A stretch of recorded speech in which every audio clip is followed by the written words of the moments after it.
राम की नगरी में जय जयकार हो रही है। पूरे भारत के सनातनीय हिंदू पुनः एक बार 22 जनवरी को दीपावली मनाने के लिए तैयार हैं। हम रामेश्वरम यात्रा पर आकर के यहाँ ब्राह्मणों के साथ 5 दिन तक राम कथा गाकर यज्ञ और अनुष्ठान करवा रहे हैं कि 22 जनवरी को प्रभु श्री राम जब वहां विराजमान हो गए तो वह आयोजन निर्विघ्न संपन्न हो जावे।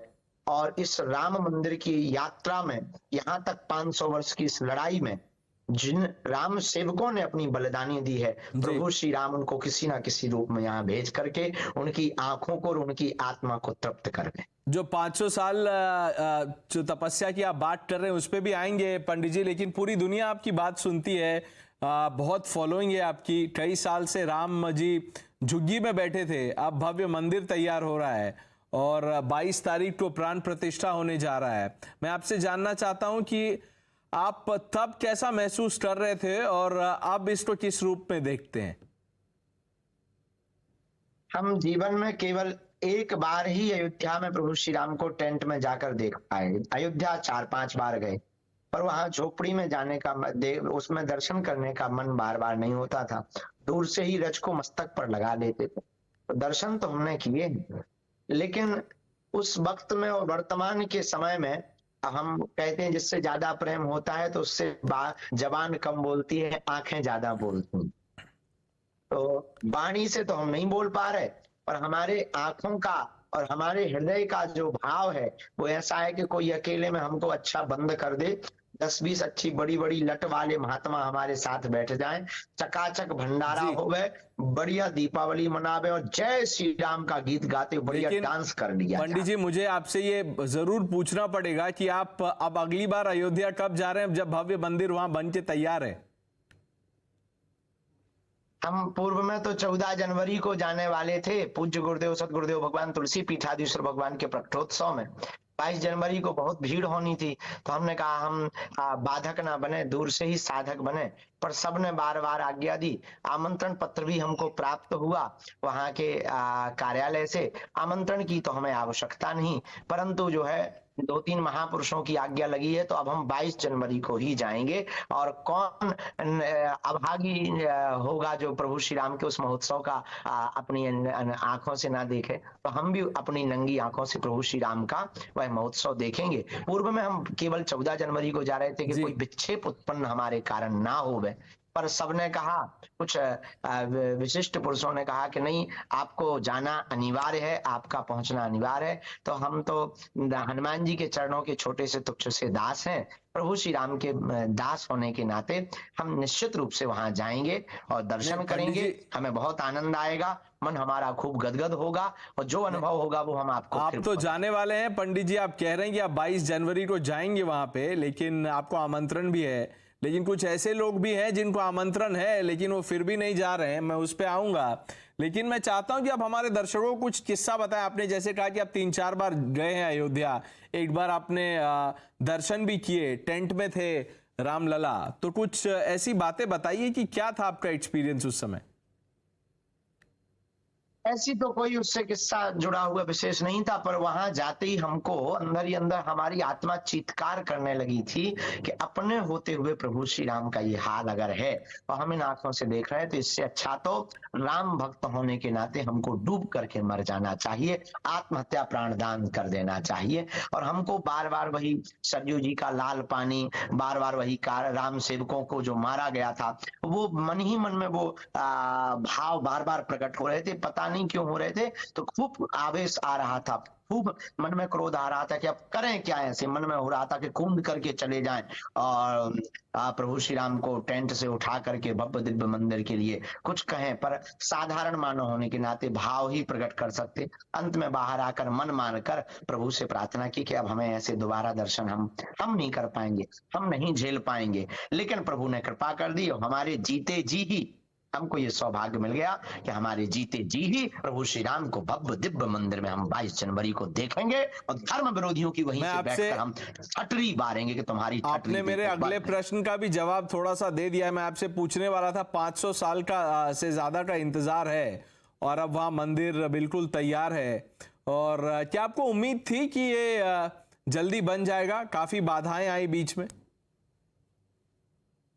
ये आभास हमको पूर्ववत था। जब हम दर्शन करने गए थे हमें बिल्कुल पूर्ववत आभास था कि प्रभु श्री राम जल्दी लीला करने वाले हैं और भक्तों की प्रार्थना को भी व्यर्थ नहीं जाने देते। बस इतना जान। पंडित जी, आपको याद होगा कुछ लोग कह रहे थे कि बहुत विवाद हो रहा है, यहाँ अस्पताल बनाना चाहिए, स्कूल बना दो वहां पर, अब मंदिर बन रहा है और सब लोग खुश हैं। आप लेकिन कुछ अभी भी हैं जो नाराज हैं, तो आप उन लोगों को क्या कहेंगे? अस्पताल बनवाना अनिवार्य है, इसमें कोई संदेह नहीं, पर अस्पताल के लिए क्या भारत में भूमि की कमी है? वहीं क्यों हमारी आस्था की जगह ही क्यों मस्जिदों पर अस्पताल बनवा दिए जाए, उसमें क्या बुराई? हाँ, वह तो प्रभु श्री राम का प्रकटोत्सव का पावन स्थल है, वहीं पर क्यों हम अस्पताल बनाया जाए? अस्पताल बनना चाहिए, बहुत बनने चाहिए। हम अस्पताल के सपोर्ट में है, हमको भी अस्पताल की आवश्यकता है, सबको अस्पताल की आवश्यकता होती है, लेकिन मंदिर पर ही अस्पताल क्यों? आस्था और अस्पताल में भी आस्था होती है प्रभु के प्रति। डॉक्टर भी कहते हैं गॉड ब्लेस यू, अब तो भगवान ही तुम्हें पर कृपा करे। तो ये भी तो आस्था है, और हम सब हिंदुओं की आस्था का केंद्र वह राम जन्मभूमि है, इसलिए हम इस बात के पूर्णतया विरोधी हैं। अस्पताल राम जन्मभूमि के पास ही क्यों बनना चाहिए था? अन्यत्र भी तो बन सकता था। अब हम ऐसा कहेंगे तो किसी को आग लग जाएगी। जामा मस्जिद पर बना दीजिए अस्पताल, लीजिए। अब लो हमारा बयान लीजिए। नहीं, आपने कहा कि आप 22 जनवरी को वहां जाने वाले हैं, लेकिन जैसे मैं आपसे कह रहा था कि कुछ ऐसे लोग हैं जिनको आमंत्रण तो मिला है, लेकिन उनका कहना है कि हम वो नहीं जाएंगे। वो कहते हैं कि ये बहुत ही राजनीति हो गई है राम मंदिर को लेके। तो ऐसे जो लोग हैं जो अभी भी संकोच में हैं और जिन्होंने मना कर दिया हम नहीं जाएंगे, उनके लिए क्या संदेश है आपका? विचारों को ना जाने दो, उनके अभागे भाग्य हैं, उनके पूर्वजों के भी पाप होंगे, उनके इस जन्म के भयंकर पाप होंगे। पापी आदमी, देखो भाई, अंधा आदमी सूरज को क्या देख पाएगा? बेचारा अंधा आदमी सूरज को देख लेगा, गड़बड़ हो जाएगा, अंधा ही नहीं बचेगा। इसलिए ऐसे लोगों को तो ना देखने से ही वह पवित्र भूमि पवित्र बनी रहेगी, वरना उनके जाने से अपवित्र भी हो सकती है। तो अपवित्र लोग स्वतः ही बच रहे हैं, उसके लिए उनको थैंक यू वेरी मच। और पंडित जी, एक तरह से जो आपने बयानों में देखा होगा कि काफी अभद्र टिप्पणी भी की गई है। कुछ लोगों ने कहा कि ये जो हिंदू धर्म है वो एक तरह से ढोंग है, धंधा है, और ये कोई पहला इंस्टेंस नहीं है जब ऐसा कहा गया है सनातन धर्म के बारे में। तो इसको कैसे देखते हैं और क्या कहेंगे इन लोगों से जो ऐसा बोलते हैं? देखो भाई, अभी सुधर जाओ, वरना राम मंदिर तो बन ही रहा है, तुम भी ठीक तरीके से अच्छे से सुधारे जाओगे। अब प्रभु श्री राम के ऊपर टिप्पणी करना, कमेंट करना अब नहीं सहा जाएगा। करोड़ों हिंदू अब जाग चुके हैं, वो हिंदू तुमको छोड़ेंगे नहीं, ना तुम्हारी राज छोड़ेंगे, ना तुम्हारी नीति छोड़ेंगे। अब अनीति अगर करोगे और भगवान के ऊपर उंगली उठाओगे तो तुमको बख्शा नहीं जाएगा। अब भारत का कानून भी बहुत सख्त कार्रवाई करे, ऐसी हमारी मांग है, और ऐसे लोगों को तत्क्षण जेल में डालकर इनकी पूजा करवाई जाए।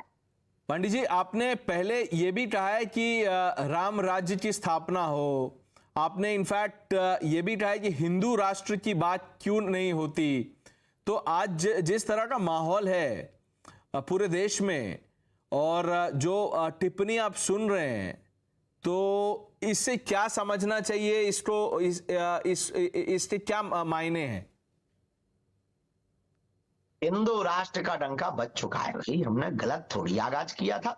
हमारे हनुमान जी ने जो आगाज करवाया था वो एकदम यथार्थ सत्य करवाया था। ये राम मंदिर का बनना और काशी में भगवान महादेव का निकलना और जल्दी से जल्दी कृष्ण जन्मभूमि का निर्णय भी आने वाला, ये सब हिंदू राष्ट्र का डंका है। देखो भाई, अब जब कुछ विधर्मी लोग, कुछ नास्तिक लोग जब यहाँ पर अत्याचार कर रहे थे, यहाँ पर दुराचार कर रहे थे, अत्याचार कर करके जब ये लोग जो है हमारे भगवान की आस्थाओं के केंद्रों को धूमिल कर रहे थे, तरह तरह के प्रकार से विकल्प कर रहे थे, तो हम उनसे कहना यही चाहते हैं कि जब लाखों मस्जिदें और हज हाउस बन रहे थे तब मस्त लग रहा था, अब 500 सालों बाद राम मंदिर बन रहा है तो दस्त लग रहा है। जी पंडित जी, आप अब जब आपने हिंदू राष्ट्र की बात की है तब तक उस बयान पे विवाद हुआ है और आपने फिर से आज वो दोहराया, तो मुझे पता नहीं है इस प्रतिक्रिया पे क्या रिएक्शन आएंगे। बट मैं आपसे जाते जाते ये सवाल करना चाहता हूँ शास्त्री जी कि आज हमने देखा कि इकबाल अंसारी जो बाबरी मस्जिद के पक्षधार थे, पिटिशनर थे, वो आज अयोध्या में मौजूद थे जब प्रधानमंत्री मोदी वहां गए थे और वो फूलों की वर्षा